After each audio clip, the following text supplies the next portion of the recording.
Hey guys, welcome back to my channel. All the colour on the tank pad on my Yamaha R7 is peeled off and I'm left with just this white material.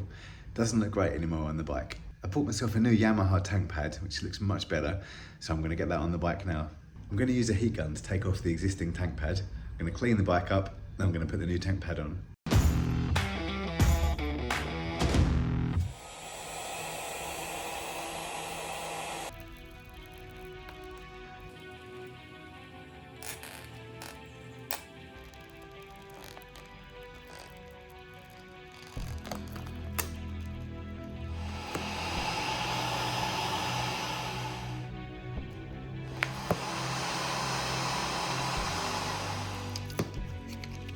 That's that off.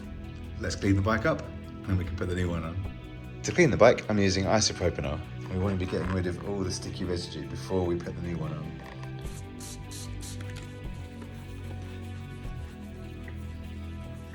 That's nice and clean now.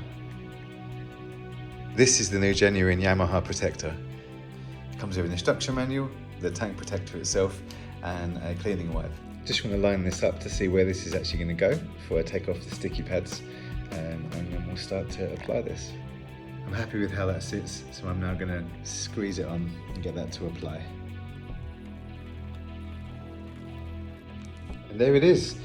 The instructions say that you need to leave it for 24 hours to dry, so I'm just going to do that. I think the next thing I'm going to do is get the matching grips on the side, but I really like the way this looks. Really pleased with this.